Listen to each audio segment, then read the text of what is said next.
Hi, welcome to another episode of BOSS MAE SHOW. So this is Pastor Osiri, and he's my guest on the show today. Hello, sir. Yeah, good day. Good to see you. I have just introduced you as Pastor Osiri, so I'd like you to introduce yourself properly now. Yeah. Okay, so there are many things you could say about me, but for the purpose of this show, my name is Osiri Wisdom. I pastor a church called the Wisdom Place Church in the city of Port Harcourt. I run a marriage academy called Wisdom Driven Marriage Academy. I run a consulting firm called Leadwise Consulting, where we do leadership training structures and all that. And then also, more recently, got involved in the last 3 years, more seriously, with the Mountain show and the Mountain Summit, which is like a platform for helping men unleash their leadership and be the best version of themselves. So that's what, among other things, I think I should leave it there, So you see, he's power packed, he's full, he's a total package, and I'm very happy. In fact, I don't know how to express my gratitude actually. Thank you very much for joining me today on this show. It means a lot to me and to you listening. Yeah. So let's just get straight in. Sir, I planned you. Okay, I'm here. All right. Okay. So he has introduced himself. He runs a marriage academy, and today we'll be talking about marriage. Like this marriage thing, the topic cannot even be exhausted at all. It's wide, but we'll just try as much as possible to utilize the few minutes we have to talk about something in marriage. Now, my first question is this: is marriage a good thing? Okay, so I'll answer it this way. I will answer it using my pastoral aspect of my life. Okay, so marriage is good because it's one of the things created by God, who everything he created is good. So, but I'm also aware that it's like fire. Fire is good, but fire can burn down a house. Okay. Fire has killed people. Aircraft is good, but aircraft has also claimed of lives. Cars are good, but accidents are killing people every day. Cooking gas is good, but cooking gas has also raised down homes, killed people. So I encourage people that whilst marriage is good, but marriage will not make you happy or make you sad. Marriage is designed that what each person brings into the marriage will now decide whether that marriage will be sweet, whether it be fulfilling, healthy, or it's going to be a bunch of frustration. So marriage itself does not do you good or do you bad. It's what you do with that platform that determines whether it will do you good or it will do you bad. Oh, okay. So now if I'm to conclude, it's not the marriage that is good or bad, it's the people in the marriage that decide whether it's good. How they decide to run it. Okay. Yes, so the creator, because marriage was not created by us, God created it and we met it, right? He has very good plans, because when it is done according to his manual, the way he plans it, obviously it's going to come out good. But because many people are not doing that, so to save that understanding of marriage, you now need to push it back to the point of responsibility for the people who are there. Oh, okay. So in other words, when you say happily ever after, it's not for everybody. It's for people who are doing things that will bring happy ever after. Or they're going to have sadness or frustration. There are people that are married that are literally praying that their spouse should die. Yeah, I've heard of such stories. Oh, no, it's not a story. I mean, people want their spouse so that, because in their mind, it's only when it's been died I can marry that person. They don't have the capacity to kill somebody. They don't want that thing on their conscience. And maybe they don't want to go through the legal struggles, or they can't handle the stigma, of divorce and all that. So they just pray this person die. I'm literally living in a cage. And that is evident by the rate of divorce. In some nations, the divorce rate for first marriages is as high as 54%. Okay, and then the second marriage, that this is for US. Second marriage is like 69%, and third marriage is 72%. That means the faster you divorce to remarry, the faster the next one you just married will crash, because sometimes you think it's about a person, but you don't know it's about the process you have not learned. So if you don't know how to drive a car, no matter how many cars we give you, you say crash the car. Wow. I told you. All right. A lot of young people are scared of this marriage thing. In fact, what is trending now is, let me know, for men are a lot of guys online. When you talk to them, they're like, see, that marriage thing, let it just stay. They're actually shying away from marriage right now because of the so many things that come out of this. The ones that are married are not giving a good report. Yeah, we hardly get, in fact, even when you come out now and say your marriage is sweet, people think you're mad. Like, where did you get the sweet marriage from? Is that not a cause for concern? It's a big cause for concern, and what is more scary is that, so this generation, they are speaking with their voice, and few of them are acting with action, but the generation that will come after, they're going to speak less and act more. What does that mean? They are going to be doing things. You'll be finding out what they're doing as you go along the way. And it's a sort of concern, because some people say marriage is scam, marriage is this, marriage is that. Yeah, I have a reasonably sweet marriage, if you ask me, okay? My wife have also said this kind of sentiments, that some times when you want to share about how you enjoy, how you are happy if you were to marry again, you marry the same person, some people think that you are lying.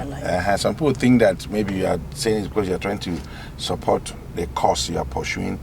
But there are a lot of still very exciting good marriages. Oh, there are a lot. You know how bad news sells more? So they rather want you to support, to sell bad news than sell good news. There are a lot of good marriages all around, all across the world. People are still enjoying that. But the statistics still shows that a lot more people are now having challenges. You see, the challenges stem from different things. One, I say God is the creator of marriage, right? So if I'm going to do it well, I need to do it with God's manual. I need to do it God's manual. I'll show you, I'll read the statistics for you. A few years back, my wife and I were doing research, and we discovered that a group did a survey to ask a lot of couples all across different religions. They were talking about marriage and divorce based on religion. Guess what they found out? That the highest divorce rate is among the Pentecostal church people, and that's about 37%. The Catholic is about 36%. Islam is about 22%. They continue that way in almost all the top, religion. And guess what? They arrive at the least was Hindu, 0.9%. What does that tell you? That a Hindu marriage is going to survive more than a talking Christian marriage. And then you begin to say, why? Number one, the marriage people are married. They are not making reference to the manual. They don't make it. So some people, you ask them, they say, please, I'm talking about real life here. Drop Bible one side. Wow. So you want to drop Bible one side, and you want to have what the creator of the marriage wants to happen. You're not going to get it now. Like they say, you can't eat your cake and still have it. So that's number one for me. Number two is that people are becoming more selfish than ever before. And marriage is essentially a team game. There are some games that are individual games, and that's why World Cup is going on right now as we are doing this interview, right? Yeah. This 2022. And you see some powerful teams that are being upset by teams that will never know they're going to be. Previously, once you hear this team is playing with this nation is playing with this nation, you say, they've already won. Yeah. But now you can't say that anymore, because you can have a team or a national team full of individual talented people, but that does not automatically translate to victory. So you need a good team to win, but you need good players to win a game. But good players does not automatically translate to a good team. But you need a good team, because it takes a team to make any dream come to pass. It takes a team to make any dream come to pass. So people are, using different manuals. How Bible says in Mark 7 that, because of the traditions of men, you have made, the word of God of no effect, So that manual, and unapologetically biased in favor of the Bible as my manual. So, okay, so without that manual, you're going to have challenge. Well, for instance, the manual will ask you to forgive, and then someone say, "Forgive what? Forgive what?" I'll give him a piece of my mind. Yeah. He has to test. He must have a test of his own medicine. I'll show him pepper. She be trying me, But you are not against the manual. The manual will not allow you to do that. So you need to find out what some people are running this thing with their friends. What their friends told them, what they read in a book, and a book by a confused person, because it takes a confused person to confuse you. So wrong books that people are reading, I'm watching all these soap opera movies, and they realize that those things happen in those movies and Nollywood. They are not exactly what is in real life. Just fiction. And they are fiction. So, and then they try to impose. They have high, unrealistic expectations, that create problems. So for me, selfishness, lack of vision, lack of commitment. The commitment level of human beings is eroding so fast. Even in workplaces, you hardly get committed workers. As you're employing them, they're already 2 months down the line. They are scheming how they're gonna outsmart you. So commitment is like integrity. If you're a committed person in one area, you are committed in every other area.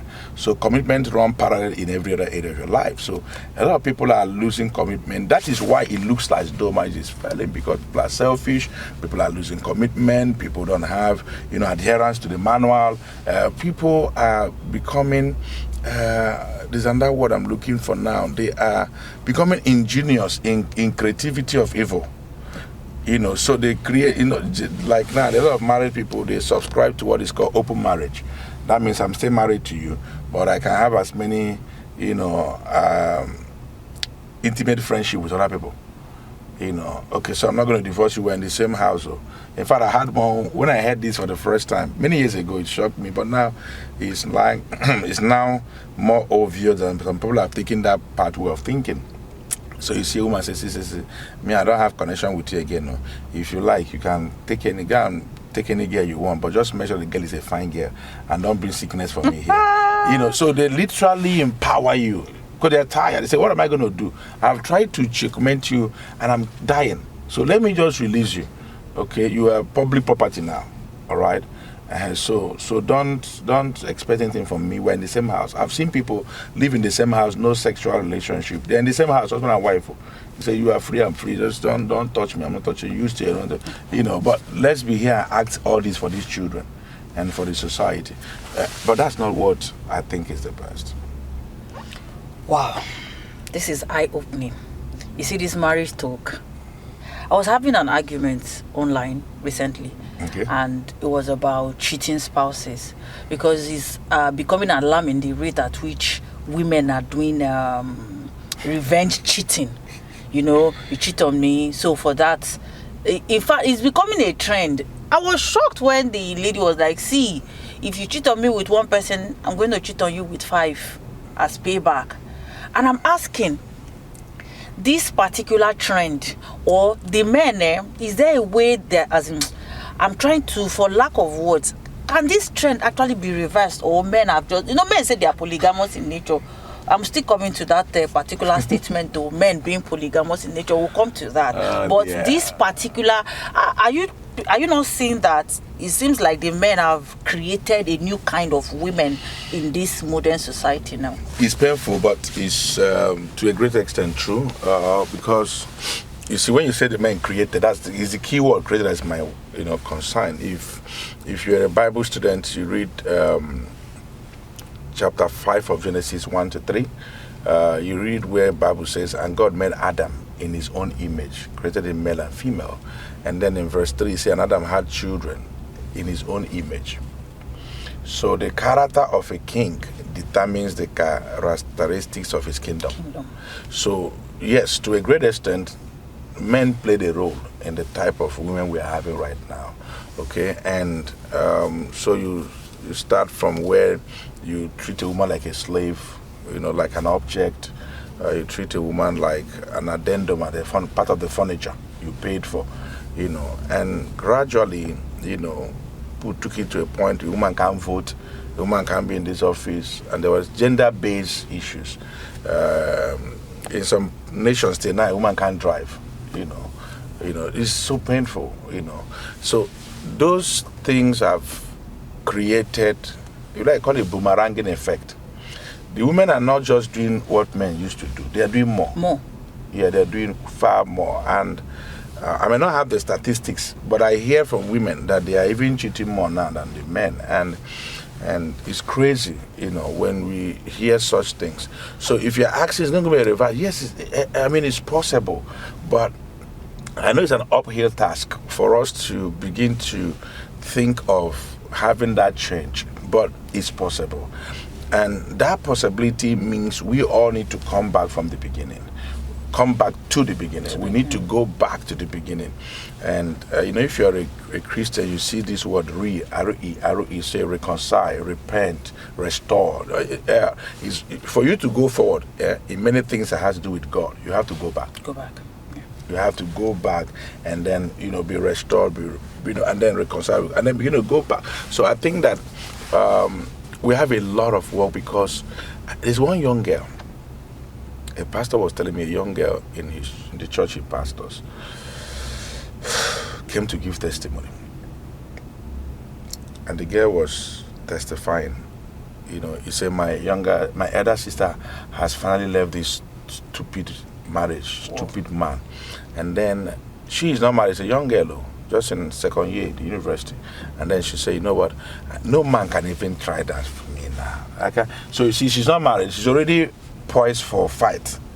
She's already fight, and it's not about any particular man, it's about all men. Amen. Yeah, because some women take this fight not just about their husband and the men in their life, about all the men around. So the moment you begin to get to that stage where you allow yourself to be that, if you like, call the word paranoid, it's become difficult. But is change possible? Yes, but it's going to be a very big uphill task. It takes a lot of reorientation, and it has to start with the men, and that's where the man thing comes. Yes.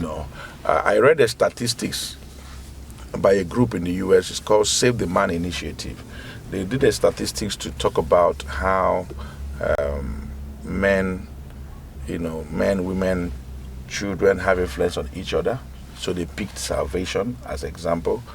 They said if a young man or young lady, teenager, gives his life or her life to Christ first, that 3.5% of the time, the whole family will respond to God in salvation. If it is the woman, 17% of the time. But if it is the man, 93% of the time. Which tells you that is destiny. Which tells you that where the man goes, so these other people go. So if you also want to reverse the change, it has to start from there. And that's part of my passion for the man thing. That's part of my passion to, drive strongly. We have a community we are created now on Facebook, the Man Thing community, that we are trying to deploy 7 men agenda for men. That is the man and his faith, the man and his family, the man and his finances, the man and his fitness, the man and his friendship, the man and his fervency, which is his passion, and the man and his future legacy. These 7 core areas to help the man to become a transformed man who can now transform other people. And transforming in this area is part of it, because one of the challenges of men is irresponsibility, identity crisis, and immorality. Is infidelity is a huge stuff. And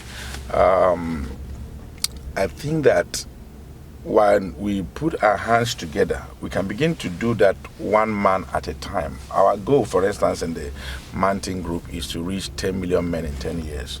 All right, so it's one man per time. And I'm hopeful, but I see testimonies right now. I see transformation. I see women say, my husband have changed. I've seen men on their own say, no, I didn't know this before. I need to change in this direction. But it's still a far cry to the pandemic that has hit us in that moral decadence. All right. Now you've talked about the man thing.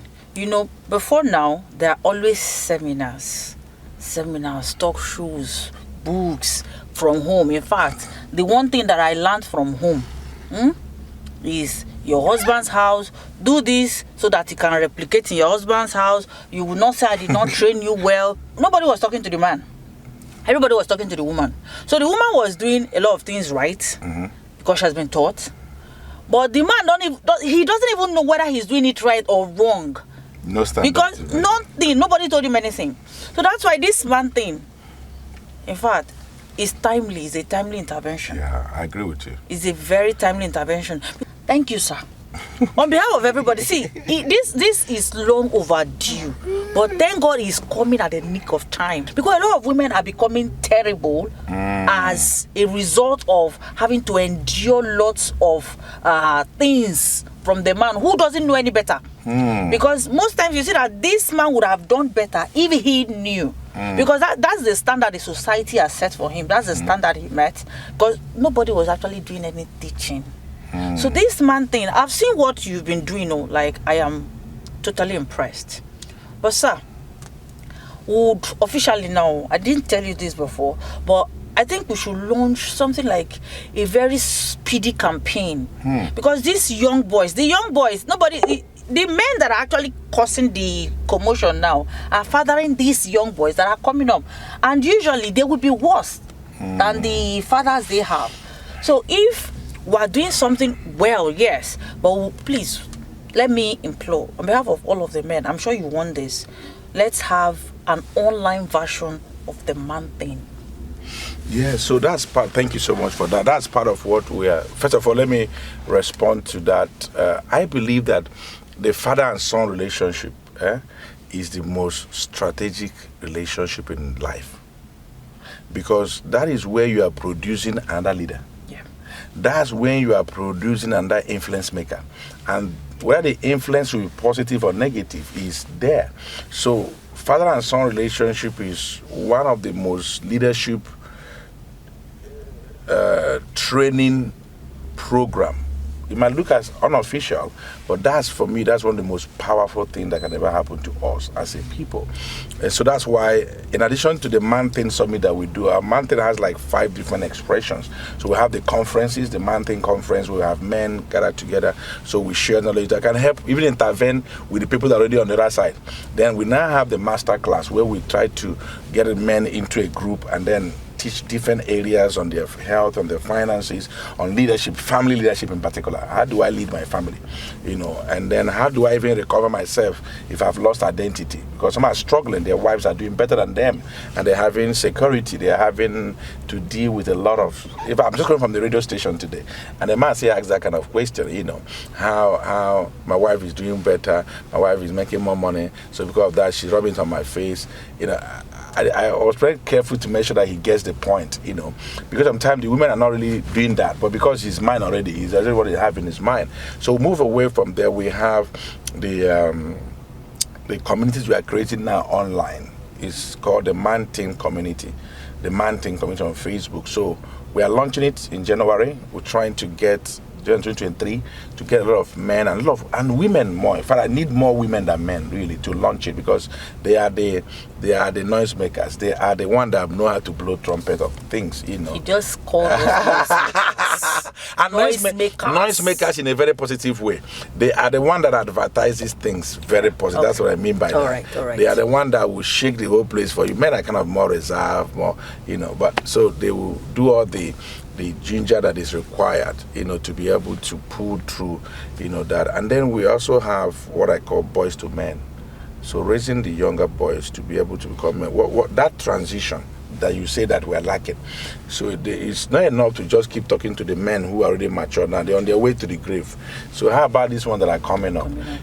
And that hit me one day. I was on radio, and one woman called, and she was appreciating what I was talking about. But I was talking about how a father can raise the son. And the woman was so happy. She told us a story on radio that she has always been having this struggle with getting the child to take away, what he used to eat in the dining. So he eats food and leave it on the dining table, and he will shout, a lot of fights, take it out, go and wash it, all those things. So one day, the young man and the father were eating. The father finished eating usual, left his plate there, left everything and walked away. The young man too finished and walked away. The mother called him to come back and pack his own thing. The boy then said, but Mom, I've been saying this. I don't know why you're always picking on me. Men don't pack things when they eat. Oh. He said, where did you learn from? He said, my daddy has never packed anything before. Wow. But I was happy that the man didn't blow it. You know what the man did? The man went back and cleared his table. The woman said from that day, she had never had to talk to the boy again. The boy not only clears the table, also washes his plate, because the father just didn't answer, didn't say, yeah, I'm wrong, I'm right. He just acted. And the boy picked it. That's how powerful the influence of a father is. It's painful that sometimes as fathers we may not be able to fully appreciate that, but it's there, it's natural, and then we need to develop it and tint it towards a positive influence, both for the children, because the child wants to impress the father. And most children, they see their father as a hero, and so when the father is supposed to be a hero, it's not like a wimp. It's a big problem. And because life, abhor vacuum, they now look for it from their mother, because that is destiny. That's why the DNA of a child is determined by the man, not the woman. The sex of the child is determined by the man, not the woman. So before the man becomes a head, like tell men, before a man becomes a head, he needs to realize and first the foundation. And foundation is not a small something. Foundation, this building that we are, this studio is very nice. So you can't see the foundation of this whole thing. But what is carrying the whole weight of this building that we are in is a foundation. You have refurbished, renovated the whole of this place. We can never renovate a foundation. Because in the building code of many nations, a wall can crack and you can't pull down the wall in the whole building. A window can go bad, they say take it out. Roof can go, you can check, doors can check. But once a foundation has a fundamental problem, they will decide to bring the whole building down. That's how powerful that is. That's how powerful. And that's how creation did that. So it's something that we are aware of, and we are intentional about driving it, and we are going to keep doing our best, because for me, the man thing is the main thing. The man thing is the main thing. All right, so let's go back to the questions. Go ahead. Sir, let me come to your house. Sometimes somebody said something to me on Facebook, TikTok one day. I was like, all this relationship coach that will not tell us about their own relationship. So, sir, please, let's talk about your house. Please come, welcome. If you were to describe your wife, would you say she's a perfect fit? Great question. So I have a small challenge with the word perfect, because perfect means a room of no improvement. Okay. Perfection means that there's nothing that can be improved on. But if you tell me she's an excellent match, I'll say great. Great chance. My wife and I are very opposite in many things. I don't know how that works. Many people, I think it's physics that is now playing in relationship, that opposites finds a way to attract. So in my home, for instance, my wife is a action person, but I'm a little more analytical. You'll have noticed that if I want to do something, I want to analyze it. Okay, is it the right time to do it? Okay, so I'll do it next week. Okay, let me do now. My wife said, I'll plan through the event or the journey, navigation in my mind before I take a step. My wife, no. My wife is just let us be going. We'll be making mistakes and be moving as we are going like that. You come to our home. A lot of people talk about, arranging things. When you marry a wife, you arrange you. My own, I mean, arrange my wife. It's the other way around. My wife, they pick shoe, different things from the road. If I arrange was road, if I go travel and come back, the thing is like tsunami has happened there again. So I used to get really worried about it. But now, there's something I tell my people, I call it sacrificial acceptance. It's a deep statement. Sacrificial acceptance. It's not condoling something, it's understanding, accepting, and appreciating the uniqueness of somebody, and use that difference for advantage instead of a cause for problem. Wow. Sacrificial acceptance. It can be in any area. I might be referring it in terms of organization. So my wife has given up now. She's more organized now than we were married, but she has given up trying to be like me. Because in my home, the way I organize my wardrobe, because I say my wardrobe because they have chased me from the first wardrobe. You know how all of you women used to chase us away from our wardrobe. Oh, we are actually like that. All of you are like that. People chase us away from the wardrobe. We start like half or 70-30. After a while, people keep shifting us until we now stay in one small corner. Even that small corner, you put take ground, take everywhere. So sometimes we leave you. Okay, take this one. Let's go to this other one. So in my space, I can arrange. I arrange all my suits are in one place. I can literally stay here, make a call home and say, go here, this one count 1, 2, 3, the fourth one I need that one. This is what I did. My shirts white are in one place, then you see blue, then you see multicolor. All the native are in one place. They are all like that. So if I'm looking for something, I can pick something in the dark. But that's not how my wife operates. So it seems to be the reverse. Because in most homes we have the woman picking after the man. No, I'm the one picking. Wow. Okay. I'm the one picking. So, and there are other things too. I've come to learn from her. For instance, my wife likes movies. I don't like movies. I like reading. But now she has converted me. So you change each other, and then you keep learning how to. Fight well, if I use that word, because you see, love is not a fight, but love is worth fighting for. Love is not a fight, but love is worth fighting for. So I say, don't fight your lover, fight for your love. Don't fight your lover. Many people think they are fighting, for their love, but meanwhile they are fighting their lover. It's their love you should be fighting for, because there are going to be challenges. There are going to be, things that. Hey, your upbringing, your background will throw up, and you should be able to handle it in a quite a different way. So my wife is an amazing person. When we got married first, don't forget I said my wife does not like books, right? Yeah. So, and the type of book even. So, I gave her one book many years ago on finances, Robert Kiyosaki book to read, Rich Dad Poor Dad. So she read small, she said, I'm not understanding. There's no fire in it. There's no scripture here. There's no scripture here. It's just column and cash flow, assets, liability, this and that. I took it off. I gave her John Maxwell on leadership. He said, this one is just smart. I want to look like Rebecca Brown.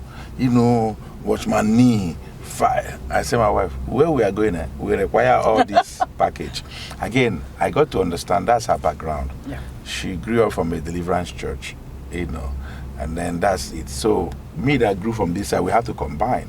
So she has also imparted me in a very significant way. Like I said, I like to overanalyze, but now I know, okay, if analyze smaller, don't over, just start. Because it's what they call paralysis of analysis. Used to catch me before, but God has used her to cure me in that area. So I take actions and I begin to do things. And excitingly is that because I say we don't see things always in the same way. So we have a healthy conversation when we're trying to take decisions. So we had our own share of disagreement. Like my wife and I used to say, we're not quarreling, but we have intense interaction. I'm sure you understand. Intense interaction. It's the same thing, but use different language, okay? So very intense interactions, and there are a few of interaction that, hey, wow, it's going real challenging. Okay, so, but you have to know that even the best marriages, they still have things that they don't agree on. So it's how you handle those gray areas, how you handle those areas that you don't particularly have total control over, that will begin to make a difference in that your relationship. Okay, so, but the beautiful thing is that we have decided to run marriage as a team, because we realize that marriage is the sweetest of all marriages is run as a team. Yeah. So team marriage is the way to go.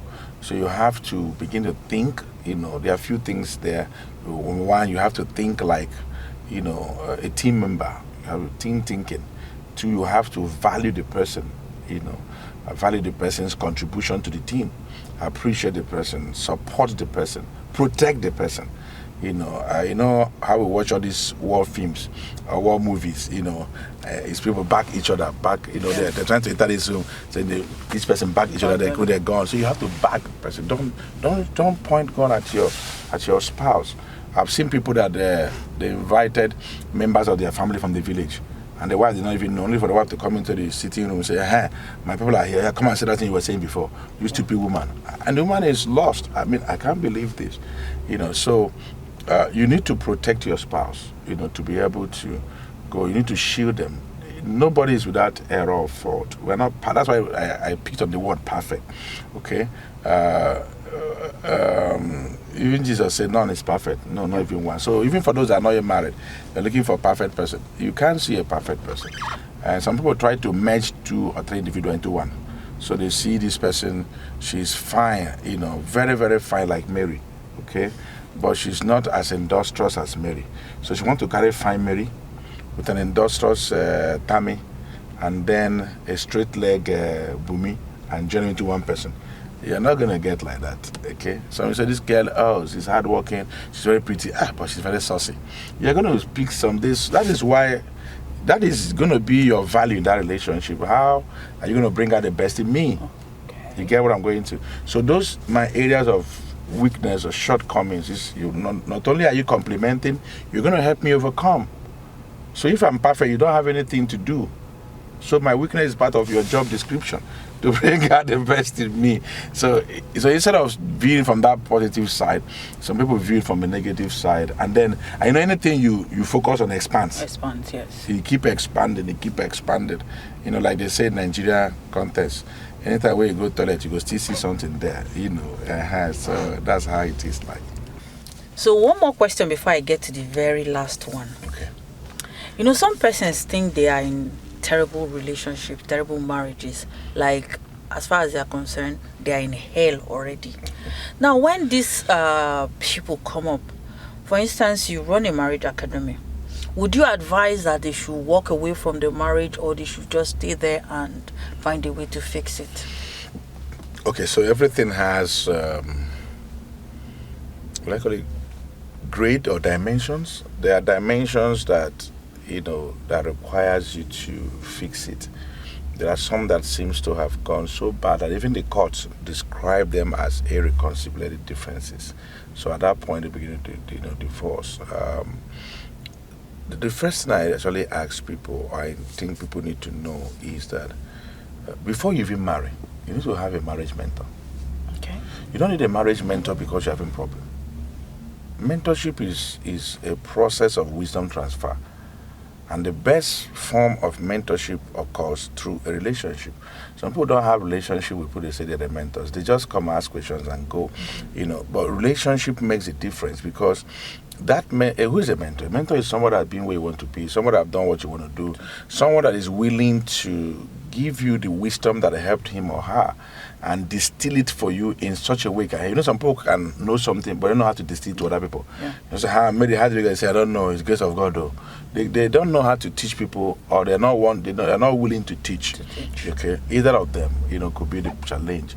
But ultimately, you have to get to that space where you are willing to have a mentor, because some people believe in marriage, everything that happens here, everything that happens in this marriage, both of us will die here. We live here, we die here. Don't talk to your brother, don't talk to anybody.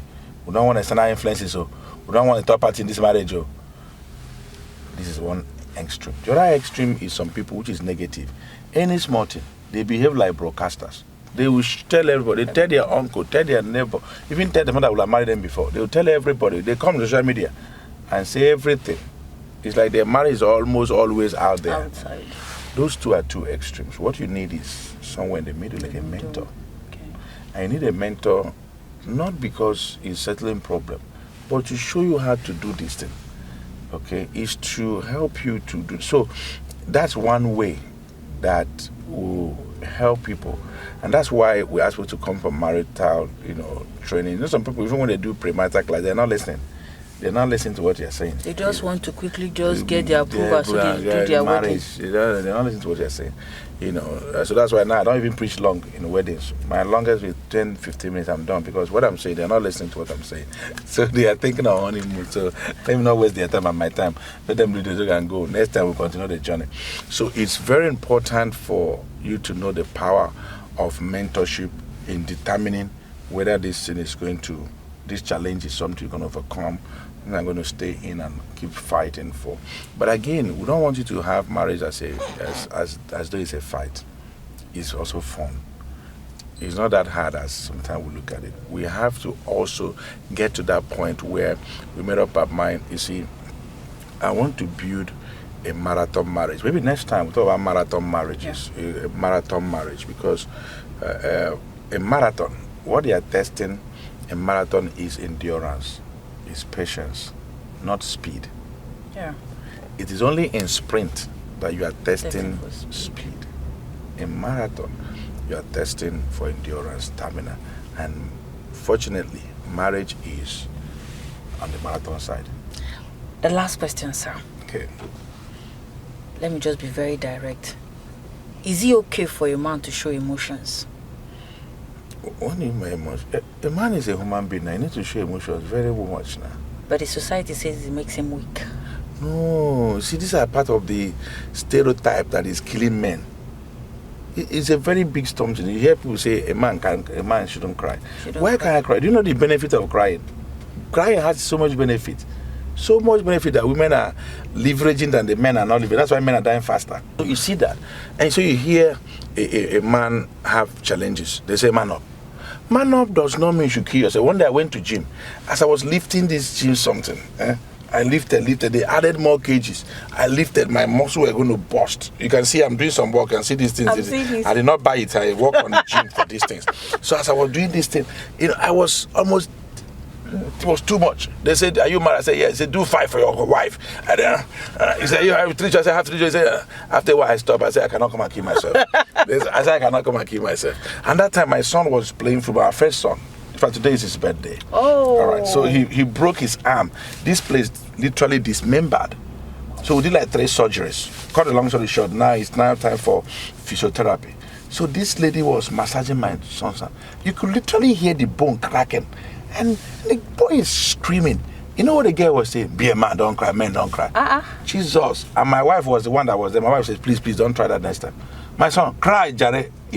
And when you say man up, before you say, like you said, one man down, and then we are lose one. Wow. And that's why we are having the life expectancy for the man is lower than a woman globally. That's why we have more widows than widowers, because you have a lot of small girls that the wife or husband have died. And you're saying these small girls, they will go and be competing with other people's husbands. Small girls, 19, 20 something, 30, their husband have died.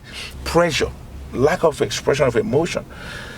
God did not create us not to express our emotions. Jesus even wept. He's not even crying. He wept. Wow. You see that? Wept. He wept. I know weeping is deeper than crying. So what is his name of our man now? David. A time in Ziklag, they took things, the wife, the children. He wept. He cried. They wanted to stone him. But after a while, he wiped away his tears. So we do not say a man should cry. Does not mean he should come to the park, motor park, or go to the street and then lie down on the ground and be shouting. Take away the negative part. But if you need to show emotion, show. And these emotions must not always be negative emotion. Also show emotion of love. Yeah. Hug your children. Plant a kiss on their forehead. Tell them I love you. Create a poem for them. My wife, her name is Favor. One day I told her, my favorite, I'm always near. To make it clear that I care. So never be scared. She nearly fainted. I said, you know what, I can climb Mount Everest just to bring a cup of ever wine to prove my evergreen love. One day she went to market. On her way back, I hit my leg something trying to help her. He said, you wound? I said, no, I didn't wound. I can harm myself to show how much I love you. He said, which one is that? I said, you know what? I can walk through the broken bottles. The more I bleed, the more my love for you grows. You see that? Is that emotion, right? You have to show that. Because I realized that when Adam allowed Eve to have conversation, to hang out with Satan, till now, all of us have not recovered. So you cannot allow your spouse, show emotion, show love. Don't say she knows I love you. No, say it many times. Express it. Hug your daughter. Tell them you love them. Write a poem to them. Be expressive in your emotions. And also when you are not happy, show emotion, but do emotional control. Don't kill somebody because you're trying to show emotion. That's for me, that's what is important. Wow. Thank you very much, sir, for coming. We hope to see you more on the show. Yes, and so this is where we draw the curtain for today. We hope to come again with another interesting topic on the Boss MAE Show. Don't forget to subscribe and hit the like button. I'm sure you like this episode of the Boss MAE Show. I'll see you. Bye.